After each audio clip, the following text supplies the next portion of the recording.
Hey, how's it going? It's Kevin from Hatches. So I want to talk a little bit today about wading boots. First off, these are the Devil's Canyon Korker boots, the ones I've been wearing for the last couple seasons. So you can see they're worn, they're used, they're holding up great, really strong boot.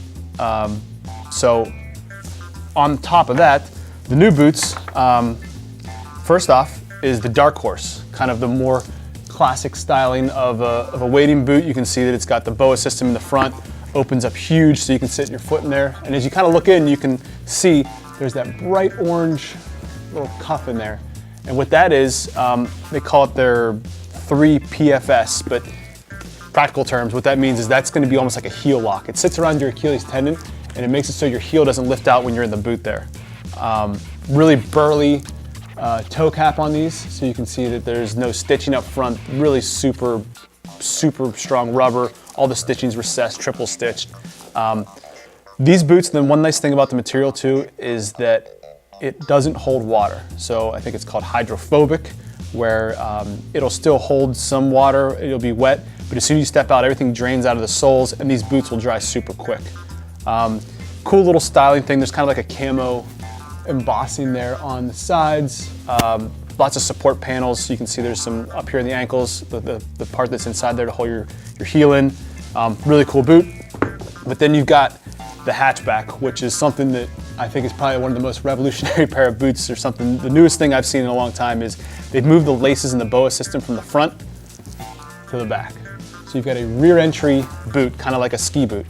And what this really does for you is adds a lot of support and stability. So you've got this nice piece of plastic rubber here on the front, and allows you that whenever you go to, I mean, I'm pushing on these pretty good, and you can see that it doesn't bend. So you're getting a lot of stability as you're hiking. Still a super lightweight boot that's not gonna wear you out, or that's gonna be comfortable to wear all the time. But it's got that same rubber toe cap, triple stitch, but it's really gonna be a nice stable front on there with that, with the removal of the laces to the back. So just like the other BOA systems, pull out, open up, slide in there, lots of room, get your foot in, close them up, and cinch them up. So really a neat pair of boots. And the nice thing about these is if you have other Korkers boots you've had in the past, they have that same Omnitrax system, which is, here it's the clips that kind of fit in. So you can, whenever you take off your boots, you can change out the soles super quick. So you wear out a pair of soles, get a new one, you don't have to buy a new pair of boots. These two new ones come with the Klingon rubber here, and they also come with a felt sole. I'm a big fan of these bars. So this is the Klingon rubber, but you can see that it's got an aluminum bar built into it. These things really grip and stick to rocks. If you're fishing bedrock, basalt, any type of like big flat rock where you might skid around on some spikes, these things are awesome. Another pair of really cool spikes they're doing is these are the Vibram, or Vibram, however you pronounce it, but they've got studs in them. So you see the super chunky lugs on here. Like you can see the gripping, they're really nice and soft and go, but they're these tip studs that are super strong.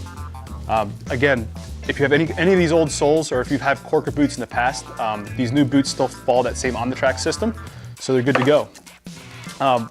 So yeah, cool new ones. These are the Hatchbacks with the rear entry. You got the Darkhorse with the nice stability around the ankle. Thanks for checking this out. If you like this video, give it a like down below. Any questions, go ahead and give a comment. I'm sure I'll link all the Korkers stuff in the below here in the description, so you can look on their website about the technical specs. You can order direct from them or from your local fly shop. But also check out some of these other videos that I've done. I got some fly tying videos, some gear videos, other fly fishing things. So if you like this channel, please subscribe, like, comment, share. I'd love to hear more. Thanks.